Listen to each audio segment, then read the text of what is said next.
So, welcome to the main cut. I'm your host, Jade, and I'm really looking forward to today's chat. I'm here with our guest, Amber Hamilton, who is a celebrity hairstylist who has worked in television, film, and theatre.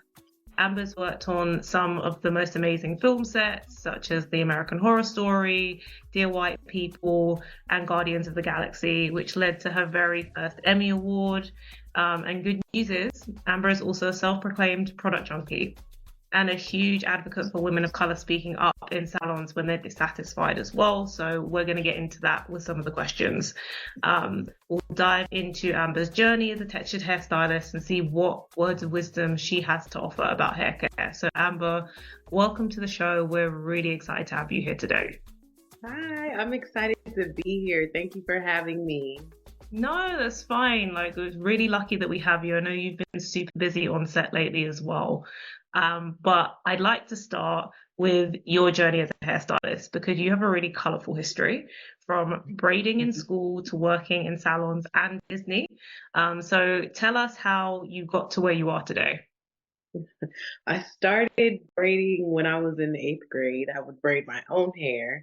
When I got in high school, I braided other people's hair for money. And then it took me a while to decide I wanted to actually do hair. I went to school for healthcare administration and then went to cosmetology school. Once I got my license, I went back to continue my degree. And after a while, I realized just wasn't my passion. I was still working in the salon, booth running. I started as an assistant and worked my way up to getting my own booth and building my clientele, all while still in college pursuing a degree. And I decided to just take a break and fully pursue how I wanted to do hair. I knew I wanted to be in the film and television industry. I just didn't know how I was going to get there. My first journey took me to a dry bar in Brentwood, which was the first shop that they had, and I learned how to do blowouts in record time. We would do like 17 blowouts a day, and it was really fun because it took me from where I was used to being in just a typical black salon where, I was doing, pressing curls and weaves and things. So I was able to learn other textures and ways to maintain hair and their way of hair care to kind of implement into my way of hair care as well.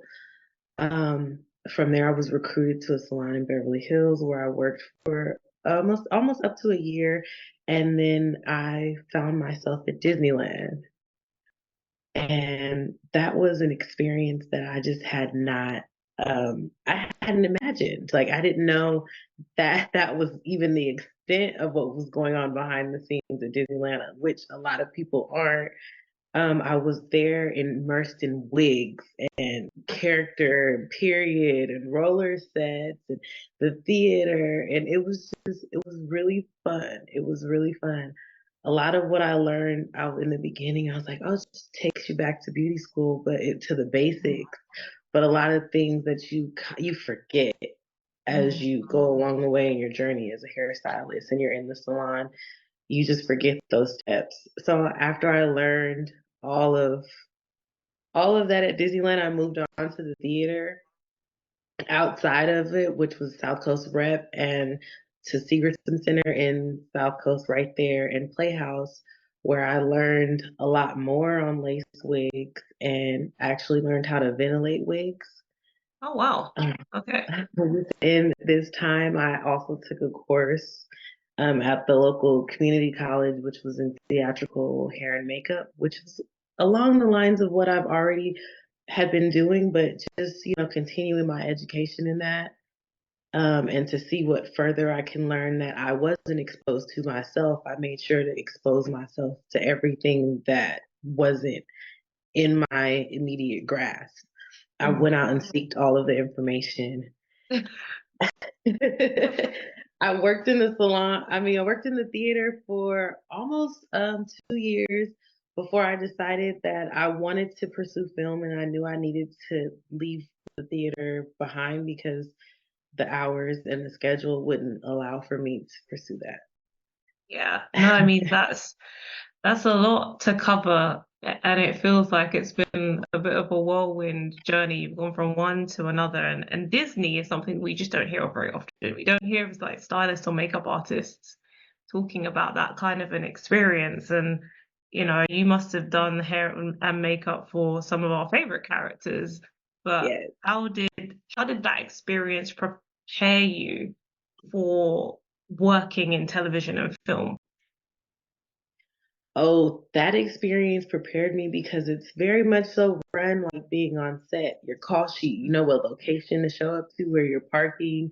You need to add in time for this, and you're setting your wigs for the next day. You know what's coming up. Just as far as being prepared, how to build your kit to go different locations, how to um how to basically move around on set because you have to learn stage etiquette where you can actually walk around and not walk. Their stage managers. It just teaches you a lot. There's a lot of incredibly talented women that can do some amazing things with synthetic and human wigs there that you just everyone sees it and you never know the amount of work that it takes to create a lot of that stuff.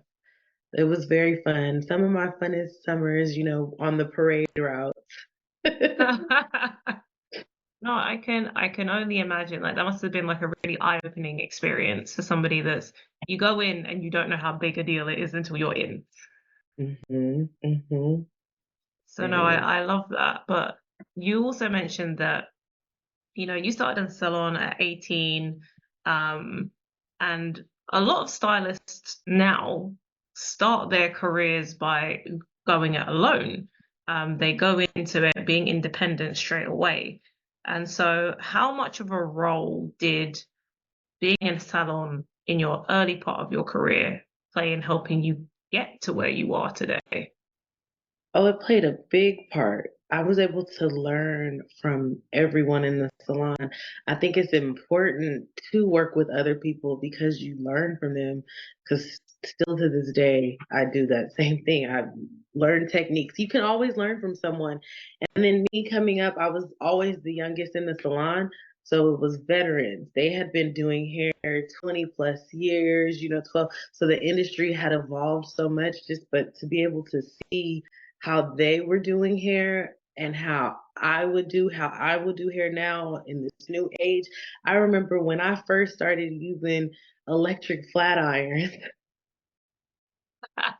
on my clients, the veterans were like, "Oh, you're gonna use an electric flat iron because in California it's the land of the pressing curls. You're pressing and you're flat iron with the stove iron. There's Mm. no electric curling iron. There's no electric flat iron. So it was just very much so me kind of coming in. Well, it's like, well, I can get the same result with less Mm. heat, or controlled heat now. Yeah. Not saying nothing against, pulling out the old school Marcel curling irons because I do all still from time to time pull them out because it just gives a certain curl. But Mm.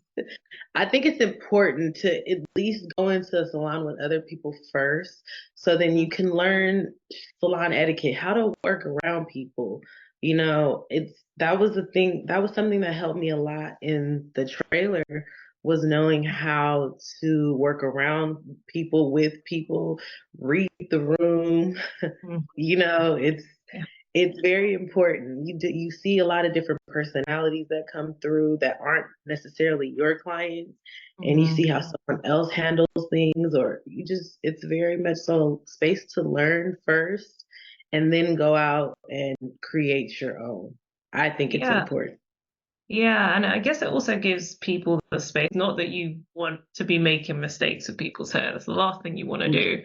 But when you're early on in your career and you will make those mistakes, there's somebody there to correct you and to help you in those moments. And also to kind of fix something that may have happened because you may not have had that experience before. If you've curled someone's hair incorrectly, if you haven't styled it the way that they wanted to, one of those veterans can come over and for that support and that help and be like, okay, cool, this went wrong for this reason. Here's how we fix it. And still end up walking out with a happy client. Absolutely. Absolutely. In a world that I think mentorship is important, and not a lot of times you know how to find a mentor, and you can find a mentor in a salon and you don't even know that that's your mentor, because that person was willing to show you and share that knowledge with you. And everyone can grow from a mentor. Yeah, 100%. I think that's something that seems to be a running theme in the interviews that we've done so far. That there's always been somebody that was that guiding light at the beginning of people's career as a stylist. And actually saying, did you have like anybody that you can think of that was like those are the people that you either looked up to or they guided you and they helped you at the very beginning? Oh, absolutely. Kawani Lee, she's no longer a hairstylist, but she taught me a lot. And John Thomas, he was into fantasy hair. He pulled me into like the Bonner Brothers world. We were building skates and spaceships on heads. And it was just like amazing for me to see like, oh, there's more than just standing behind the chair.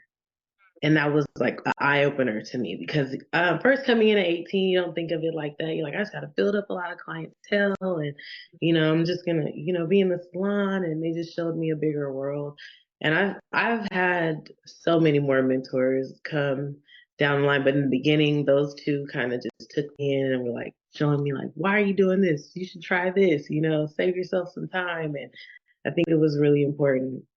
Yeah, no, that's such a good, well, it's great when you can have those people that can guide you, that can offer you those experiences that otherwise you may not have had or you wouldn't have known about. Um, Mm-hmm.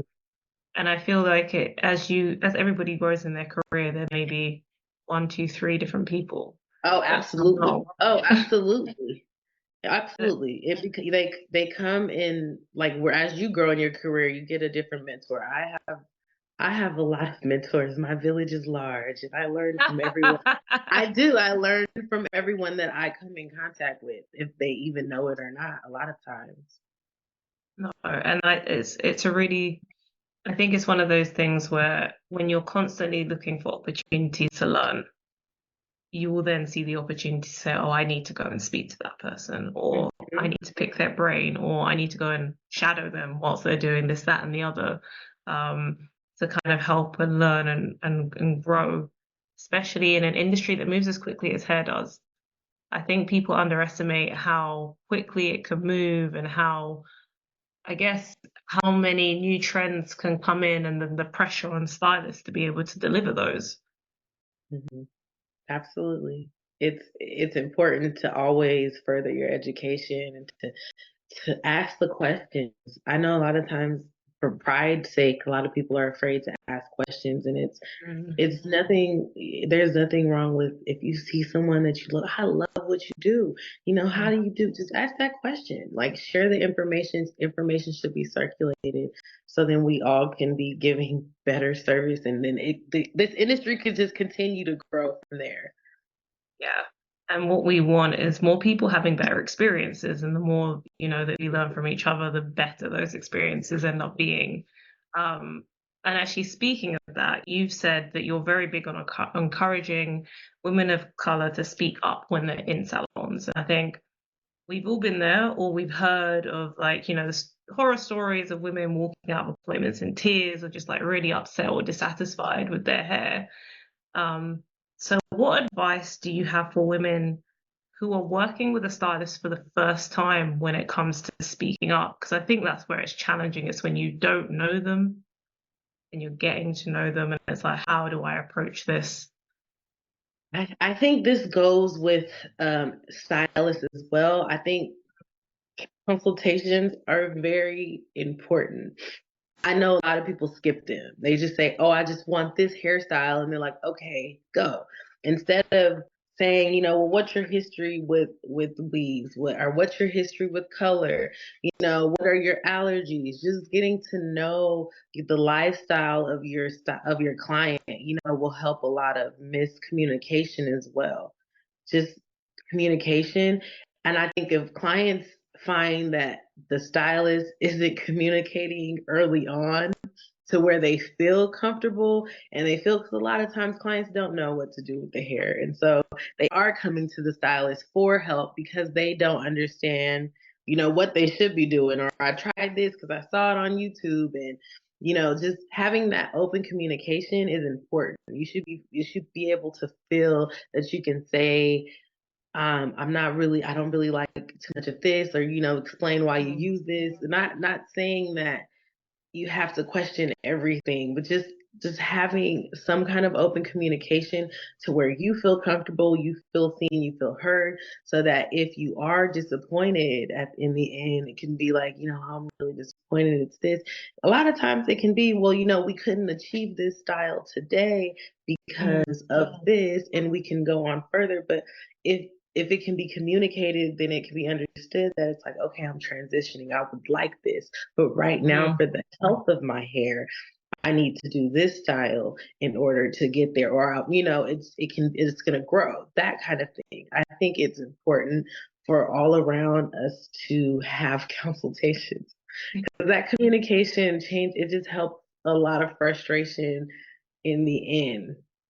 Yeah, and I think consultations are definitely a missing piece when it comes to styling. I think a lot of people are happy to style now, but there's more to being, a hairdresser than purely styling hair. There's like the science behind it, and there's like understanding how to treat each individual's hair, and consultations are like the door to opening that up and understanding, what does this particular client need.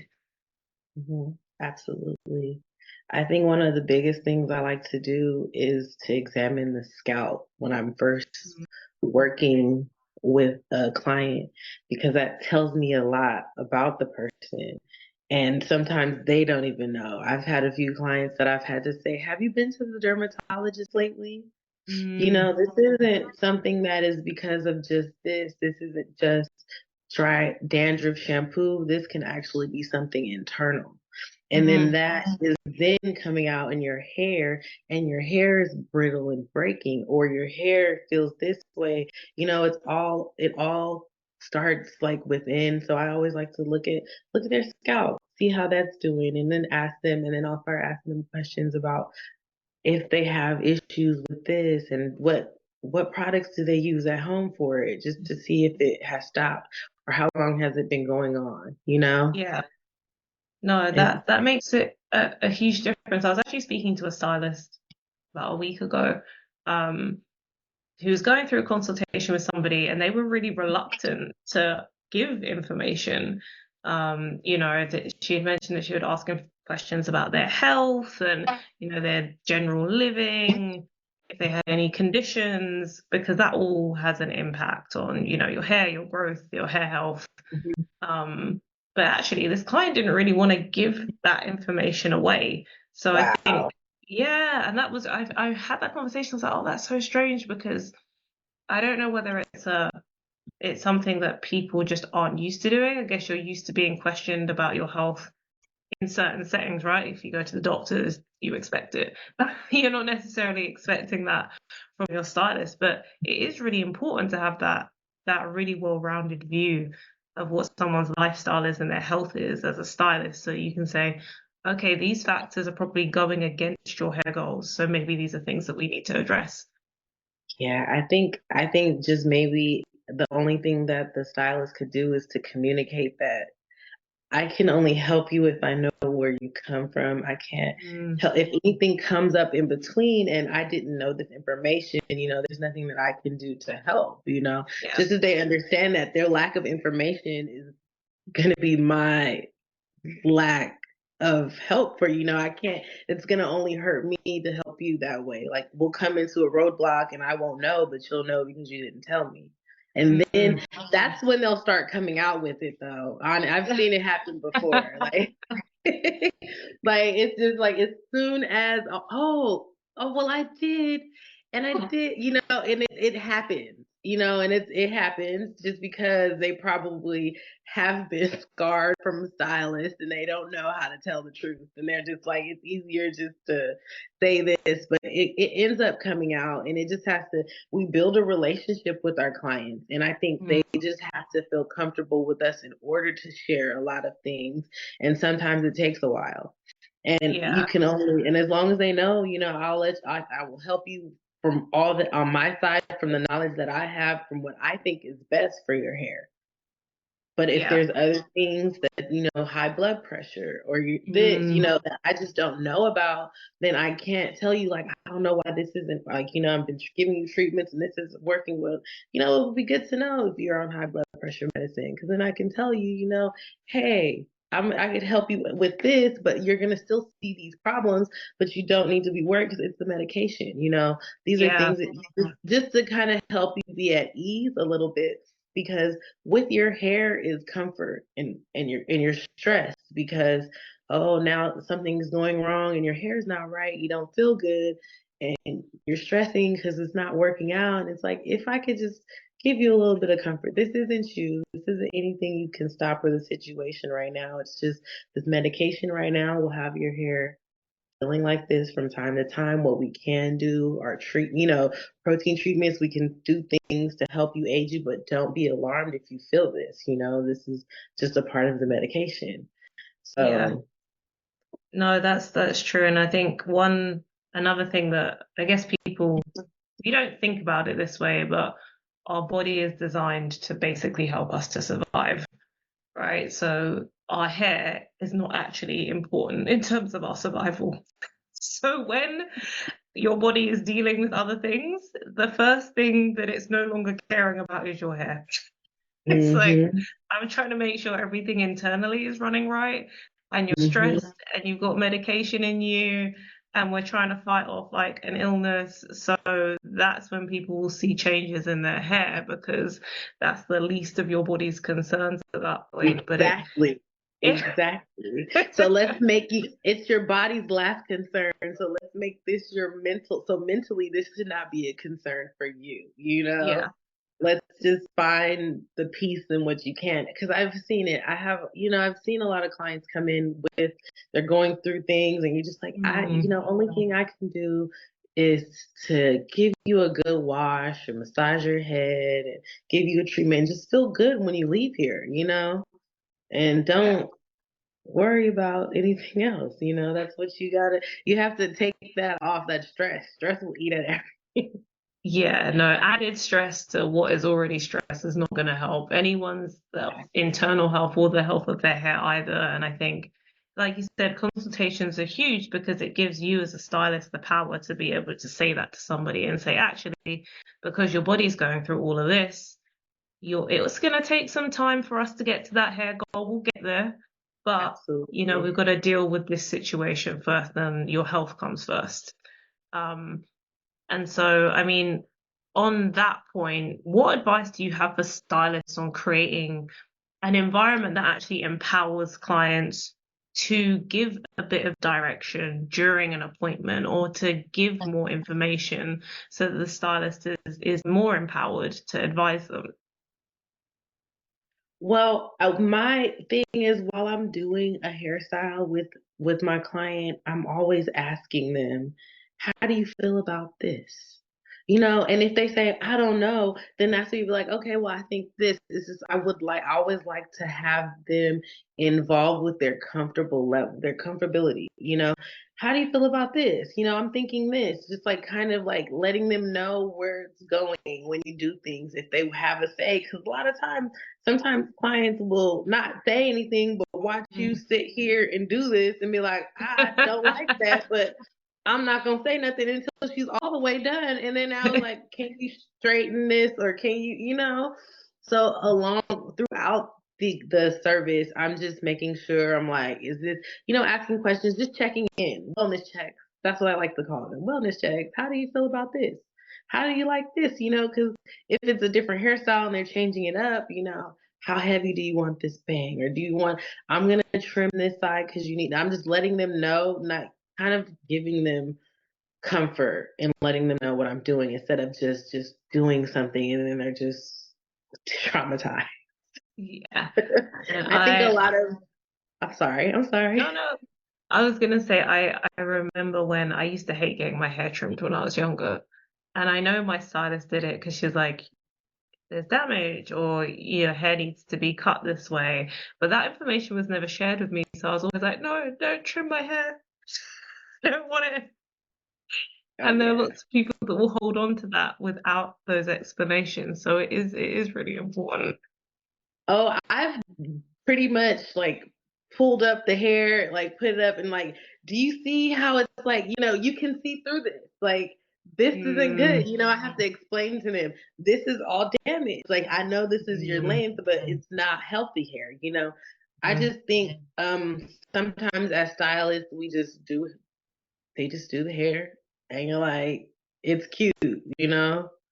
You're done. Instead of seeing like, maybe this person isn't into edges mm. or this person isn't or they are, just kind of checking in with your client and seeing how they feel about things. And I think that creates a space for them to feel more comfortable to say something to you, not in a way that's nasty, but just like, hey, I was thinking I want a little wave today, or just like not a curl, but where they can kind of Yeah. explain themselves instead of being like, I don't want to say nothing wrong because she's gonna jump down my throat. Because I mean, I know those stylists. I used to be in the salon every 2 weeks. You gotta me and 10 other people lined up to get a press and curl at the same time. Oh, Where you're just yeah, like, I don't want to say I don't want this today because I'm a slow up her day and she's gonna say something or so. yeah. And I feel like part of this is understanding how to choose a great stylist, because that puts you in a position where you feel really comfortable with saying, "Oh, I like this," or "I prefer to go down this route," and then starting up that open communication with the person that's doing your hair. So, what tips do you have for women who are struggling to find a good stylist right now? Just I would say find someone that if you like how they watch them, if you like how they do hair, like continued hair, like you like the hair care, if they're giving information, if it's someone that you know personally and you see how their hair is all the time and you love how their hair is, ask them like, hey, how long have you been going to your stylist? Like referral. I love a referral base. I know someone that went here. I've heard very good things. They've already told me this. Like I am terrified of like just the Instagram stylist, like that you don't know any, you know what I mean? Like I've heard so many of these horror stories where like deposit and this and this, like, but I think referrals are the best thing. I built my clientele based on referrals because of my service that I gave to people. And I think if you know someone that's gone like, okay, this person has been going to this stylist and they really love them and I always love the way their hair looks, like go that way. If there's a if you have a referral based system Mm, from a company that has already done the research for you, that's always incredible too. They already know what stylist that they're putting, and you can go to any of these because we know that they're going to provide you with good service. yeah, it makes a huge difference when you can feel comfortable and confident before you turn up. I think a lot of it is when people book appointments and they're still uncertain when, oh, like they've made the booking, they turn up and they're like, I don't know how this is gonna go today. Yes, And like it's terrible. that's a terrible feeling to have, but I feel like that's almost the norm, because there is this kind of a bit of a broken relationship between clients and hairstylists right now. And it's like, how do we remedy that? How do we start to fix that and rebuild that sense of trust? I think we are slowly getting to the point where, as stylists, we are remembering coming to the salon as an experience. Mm, And I think that's important because for so long we were told, like, you have to go to the salon, well, we had to, but now it's like there's tools where people can do it. Always has been, but it was like it was a privilege. You got your hair done, and it's like it is a privilege. It's something that a lot of women do for self-care. So if Hmm. we can remember how to make coming to the salon an experience, because this may be her one day off, or this may be one of her, and she's choosing to spend a few hours of it here, I think that's where we can get back to where people are feeling comfortable and that they can speak up and they can say, like, remembering coming to the salon is an experience, not a task, not where I'm like, I gotta go to the Mm. salon. She's gonna have five other people in front of me. I'm gonna have to sit Yeah. in the dryer for, it's like let's get back to that, and then creating, the joy in people when they see their hair after that. Yeah. It's like you want the entire experience to be like a joyful one because the hair is such a huge part of our culture. And so the time that it takes for us to, take down braids, wash our hair, then go to the stylist, get it done, some of that can feel like a chore. But actually, the moment that you go to a stylist and they're giving you that service, that should really, from beginning to end, feel like a relief and be like, I don't have to do this myself. And it's something enjoyable because of that. I'm gonna tell you, as a hairstylist, whenever I get my hair washed in the salon by my assistant or someone else, the first thing I say is thank you. Mm. Because it just feels like it's a weight already just lifted off of me. And they're like, I haven't even done anything. I was like, but it just already feels like, Mm. because wash day for us, if you do it on your own, it's a day, you know? It's a day. And sometimes you're just like, oh man, I don't want to do this today. It's just like, thank you. Like, I'm just feel that relief of like, oh, okay. The one less thing that I have to worry about, and I'm actually relaxed here. Yeah. Well, yeah. No, and that's an important experience for stylists to be able to give customers. And like you said, it stems from they feel safe, they feel looked after, they feel like this person's going to listen to me. And if we can Mhm. start trying to re-embed that in the culture of hair, then we'll get a very long way to people having more positive experiences and us hearing more about those positive experiences versus the negative ones that we usually hear. Yes, yes, I do agree. And now onto products, because everybody always has questions about products and ingredients and all of this. So I'm going to try and fit a few of these questions in. But, Yes. there's a lot of people just look for products that, we're typically told that we need. So a shampoo, a conditioner, a cream, an oil. But, really products are solutions to hair problems. Um, and, it benefits us to search for products that can help to solve that particular problem. So Mhm. what are the things that people should take into consideration as they start looking for a new hair product? What is it that you need to fix? What are the issues? Do you have dry, itchy scalp all the time? Are you finding yourself with dandruff buildup, which a lot of us do have dandruff buildup or dandruff, and they not necessarily using a shampoo for that.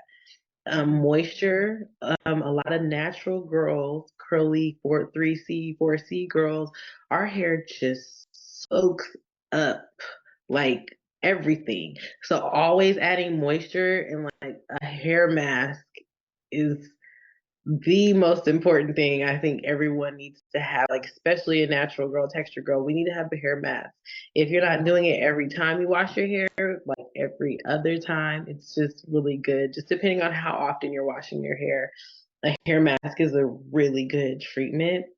I always think about, so if you're fixing scalp, starting with the scalp first, and that would be Mm. dandruff shampoo or clarifying shampoo if you use a lot of gels and edge controls and thick oils, things like that, because you want to clear the pores, because a lot of Mm. that buildup clogs the pores and blocks the hair follicles, and we just don't wash it off. We cleanse it. We just use a moisturizing shampoo, which isn't really stripping a lot of that buildup.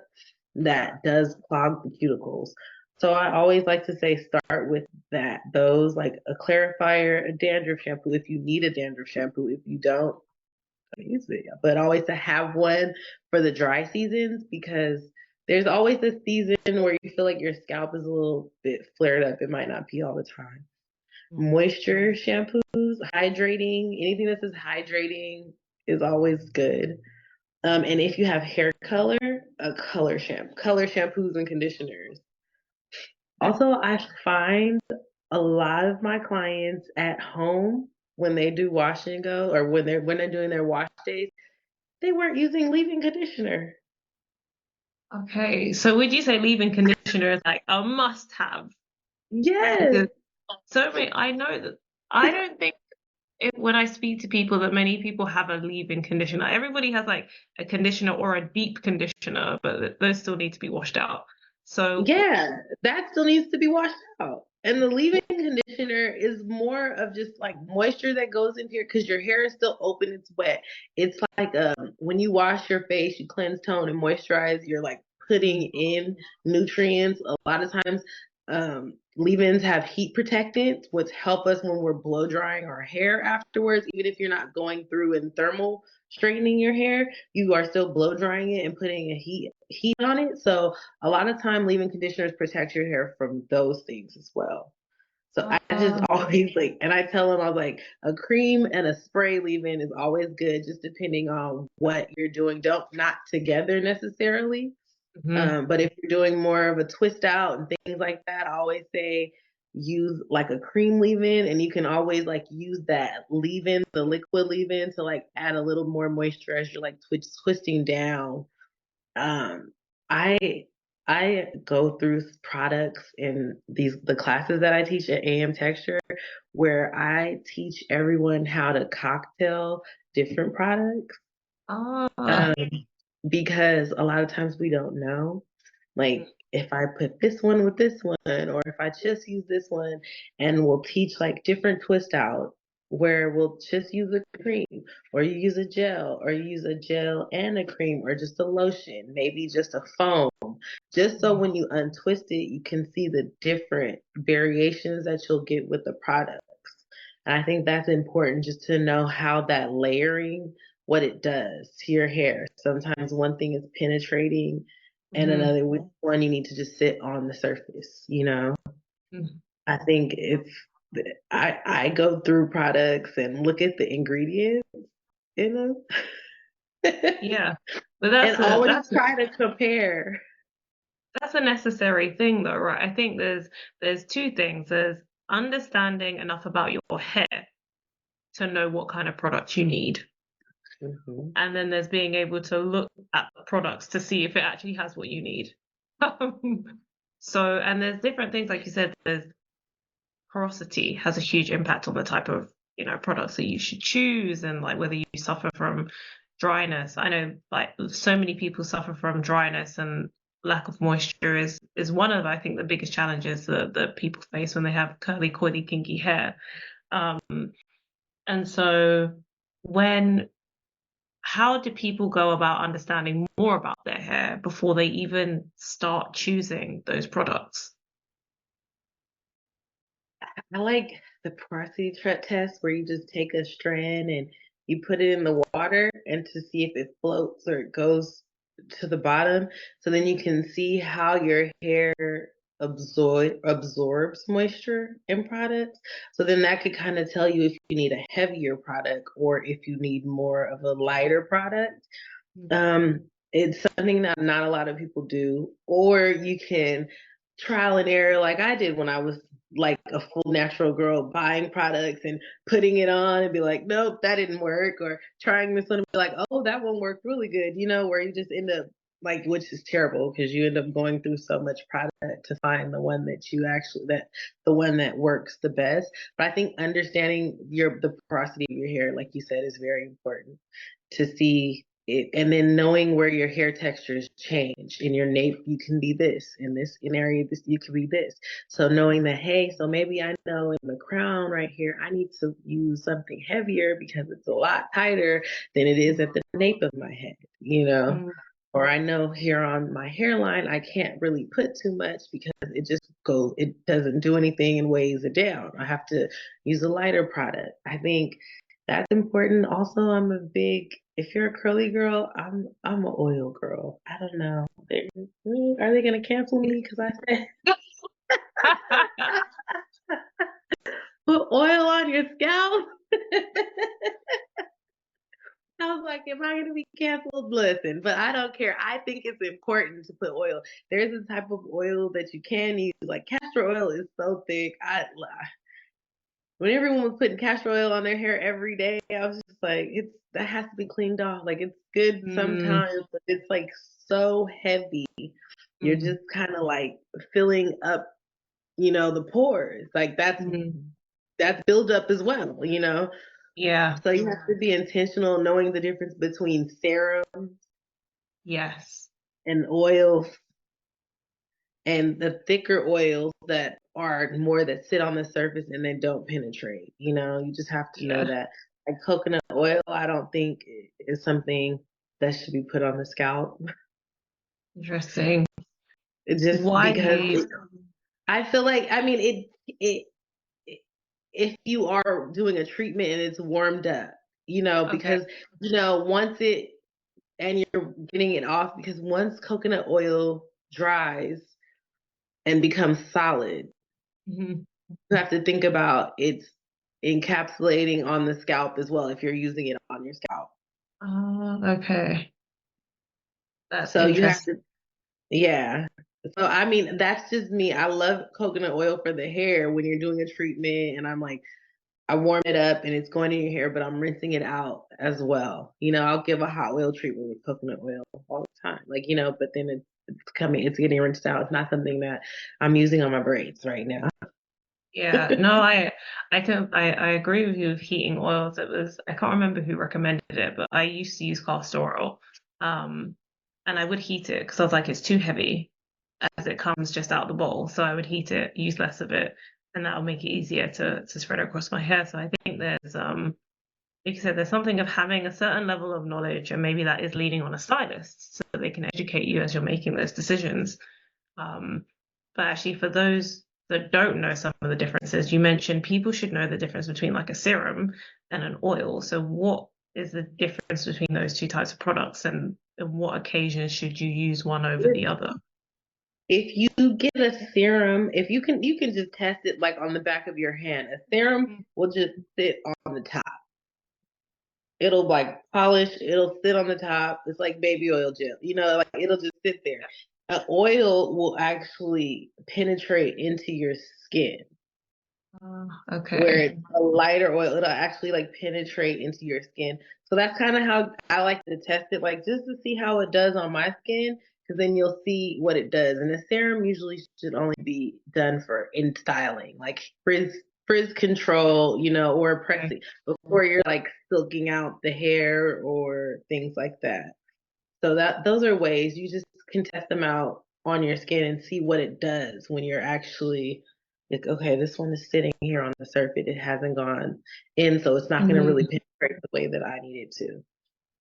Okay. No, I feel like there's so many questions that people have when it comes to choosing the right products. And like, again, moisture and penetration, those are the two things that come up over and over again. Like, how do you decide what you need? Like we said earlier, like if you've got high porosity hair, might be worth us explaining what like porosity is for those that don't know, because I know we mentioned it earlier. But what is the difference between high and low porosity, and then what kind of products should you use in those instances? Yeah, a high porosity hair is hair that takes a lot of moisture. Like it'll absorb everything. Mm, And the low porosity hair, it does not. It will not yeah. take everything. It'll just sit on the surface. So you have low porosity, your hair is not going to absorb. You need to make sure, it's not going to absorb a lot. It just sits Mm, on the surface. So, you have to keep it really, really wet yeah. in order to get anything that will go into your hair. In high Yeah. porosity, you can put anything, it's just gonna soak it up. You know what I mean? You know, it's gonna soak it all up, and you know you're gonna have to keep. But then within that sense, you're gonna always have to constantly add, you know, moisture to it. Yeah, and I think when people have like low porosity hair, that's when people experience a lot of dryness, right? So it's like they're Mhm. struggling to get moisture in. So Into it. Uh-huh. so that's where kind of like dryness and lack of moisture comes in, and then people needing, like you said, like hair masks and things like that Yes, to yes, get the that hair moisture mask. in. Gosh, that makes well, hopefully that has been helpful for people. What I'll do is I'll also add a couple of little diagrams into the newsletter for those that read it, so you can see the difference to high, medium, and low porosity. It's really interesting to just like look at those things in a diagram and see what it actually is, as well as us talking through it. But I do think with there's so many like different things to take into consideration before you choose a product. I still firmly stand by you need a stylist to help you understand your hair so that you can go and make those decisions. If your stylist isn't giving you any suggestions throughout the week or things to do, get another stylist. That's just that's the first thing. If she's not telling you how to care or what are things to do, because I'm always in my client's head about, okay, you know, you've had this style for a while. I think it's time for a protective style. You need Mm, to. I was like, I might not be the one braiding it, but you know, I don't care because I would rather them do what's right. And I was like, it's a protective style break time, and I'm like, are you not wrapping your hair up at night? You know, I'm telling them things to use, and even when they're not coming to me, you know, mm. I'm making sure that when they do come back to me, their hair is in the best shape that it can be. If your stylist isn't giving you tips to take home and things to do, get another stylist. Okay. We that one I think everyone has heard loud and clear. we need we need the advice as well as the styling. Yes. And like saying that, one of the biggest problems that people have is there are thousands on thousands on thousands of products on the market. Um, and part of this is understanding, you know, what does our hair need so that we can then go out and look for the right ones. But what are some of the quick ways that the women can decide on if a product range is worth trialing or not? Because sometimes it's like, okay, I know I need a clarifying shampoo. There's like 500 brands with clarifying shampoos. Which one is worth me testing? I would just look for the one that does what you need. It'll say if it removes buildup, it does this stripping. Like, you know, if this is what it says that you need, then that's fine. You can always go to Walmart and find a product that you need because there's everything is in like whatever like where what you're trying to spend on your product. You can always find something for you. There's going to be a complete line for it. You don't always have to get the most expensive product to get what you need. You know, there's Walmart and Target have amazing products now. Like Target has a lot of amazing black owned women products that I'm very excited about. So that's out here. Sorry. No, Sorry. that's fine. We have people from all over. So Yeah. I'm sorry. We have like a lot of black owned products now that I love to see it because they're creating products that we need that are accessible to us now. They're at drugstores, you know, because I don't mm, think for the longest time you couldn't really find what we needed for our hair in the drugstore. My mom used to go to the drugstore and get mane and tail, which was like a shampoo I believe that they used for horses is what I was told, but it would work. But it had so much moisture because it would add the luster into their tails. But they would sell that at a drugstore because that's where my mom was going to buy our shampoo and wow. conditioner. But I think it's always good to see like if your stylist used a certain products on you and you can't go buy that exact product, you can see what's on the market that has comparable ingredients and it Mm, gives you those results. That's how you can find what you need and you can find a line. And I love that there's just so many black owned products now that have everything that we need. It's yeah. amazing. No, there's always plenty of products to choose from. And saying that, like, what are some of your favorite hair brands, whether it's like product brands or product like hair tools? Oh, Mizani. I use a lot of Mizani. Um, Nairobi hair foam. Oh, I love it. I use it in so many different ways. Um, Heat protected. I love a Wow extra strength heat protectant. I always like love to use a heat protectant on the hair, even if I'm using a leave-in conditioner. Um, Another one of my favorite go-to for tools, there's a good friend that I work with in the industry. She has a product called Texperts, and they have some incredible combs and brushes. They are That really good. I love those brushes. I feel like that's something that we don't talk about enough. We talk about like hair products a lot, but tools are just as important because if you don't have the right tools, that can still damage your hair, you know? So what is it about the Texperts brushes that you really love when you're using them? Oh, they don't, the way the spacing and the balls, Mm. you're not snagging any hair. They have a wash brush that has holes through it. It's basically a paddle brush size, but it has the holes in the back so it doesn't get any bacteria buildup. I think a lot of times when we're using like the same like a paddle brush that's closed on the back, and if our hair is wet and water gets into that, that's bacteria built up, and we're just using that same brush to brush our hair. So because it Mhm. has the holes, the water is going through and it dries up. She also has nice spacing for curly hair, like combs that like so if you're not straightening, you can kind of go through without using the big thick comb, but it's like a nice Yeah. smaller size because then you can kind of shingle with it a little bit or do things. I just like the size of them. And she also has these curly shears. They're like two different sizes. I love like curved Uh, shears to cut curly hair. They're really uh, good. Okay, no, I love that. And for anyone who's listening, we'll add links to this as well so that you can go and take a look at these Yes. products.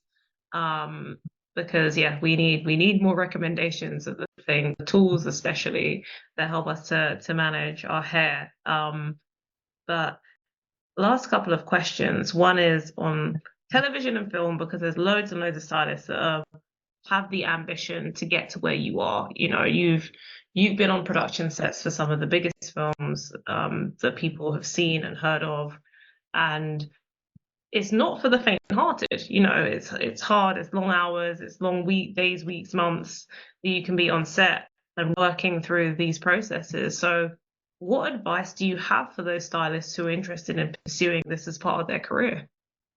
Oh, just keep going and to know that it will be long hours and it's it's very rewarding in the end though. I love it. I love it. This week was a rough week. We were wrapping up and it's a short turnaround, 14-hour days. After so many 14-hour days, it kind of wears on you, but just being able just to do what you love is like always the boost. I think if if you're passionate and you love what you do, it's not work. It's not work. I think it's important to just always chase that creative bug, and if you have a dream, keep chasing it. Don't stop. It, Yeah, no, and and surround yourself. Yeah, networking was the most important thing for me. Was when I would work with someone, I would create a network, and I would work somewhere else, and just getting to know those people that are doing the things that you want to do. I think that's very important to always surround yourself with someone who is doing something you want to do, or where you can learn from them, and you'll pick up on the habits and see like, okay, I need to do this, I need to do this. mhm. Okay, it'll open your eyes to just the different avenues that you can get there. Yeah, and one of the things that you've mentioned earlier on is how much education has played a role in getting you there as well. And so, what advice do you have for stylists that need to constantly think about like upskilling because trends happen, they happen quickly, expectations are very big. And so, how how should stylists try to stay on top of their education so that they're aware of the new things that are coming up? If you see that class, book that class. I'm just saying, like, if you have, just book the class, like, because I think it's important. You'll take from everything. It's always, this is an evolving industry. There's always something new. You have to always be a student. I learned that from one of my first mentors, John, who, I mean, he's almost 60 now and he'll still take classes. Like, it's like you always have to be a student. The moment that you decide that you can't learn anymore, you just need to pack it up and and retire.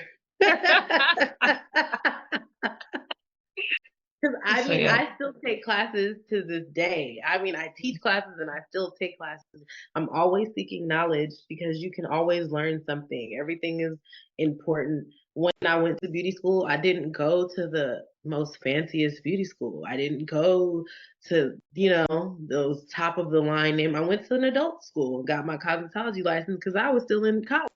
I was trying to get the degree and let me get this trade. And then all of a sudden, because, that I always told myself, because I went to this adult school, I was going to seek the information that I wanted. I was going to go to those big schools, those big brands that offer classes and take classes, because you know what? Now that it's my business, it's a tax write-off.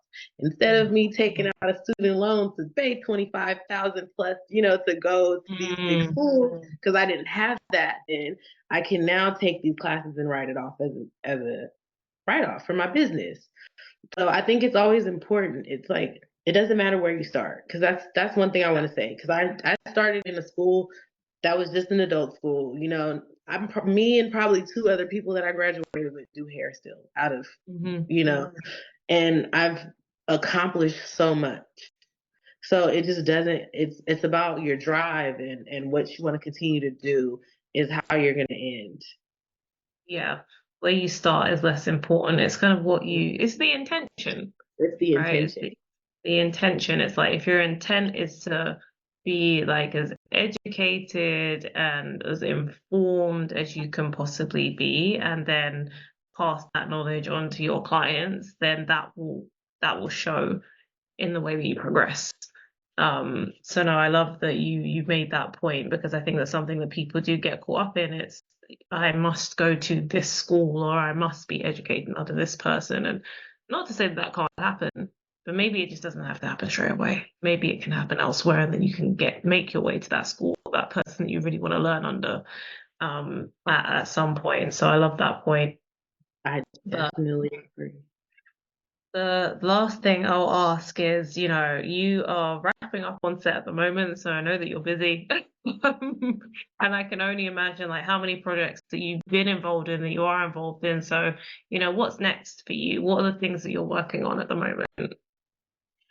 Well, I'm gonna take a few weeks to work on some things for AM Textured for the company, and we have some videos that we're gonna try to do some distant learning, where we have videos, so that'll be coming up and getting content for that. And I also will be going to do press for a show that's gonna be released in July called Lady in the Lake. So I'll be doing some fun press with that and doing some cute styles. It was a period piece that I'm very excited about. I'm so excited for this because period hair I love, and it was a joy to work on, and it's releasing in July, and we're gonna start the first bit of the press tour soon, so it'll be fun. Oh, I'm cool. excited.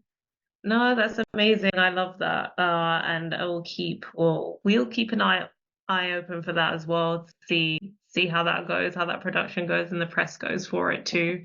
And love that you're opening up education to people online so that it's accessible, because that's also a big thing, is that people have busy lives to lead, and if they can, get that content and get access to that education on demand, it's so much easier for them to like create that balance where it's like I can still work and learn at the same time.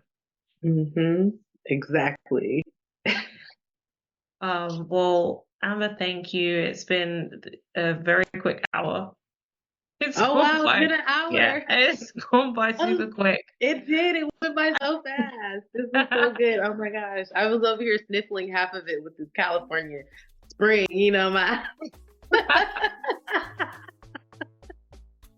No, don't worry, but like we're so grateful to have your time. Like I said, I know that you're super busy.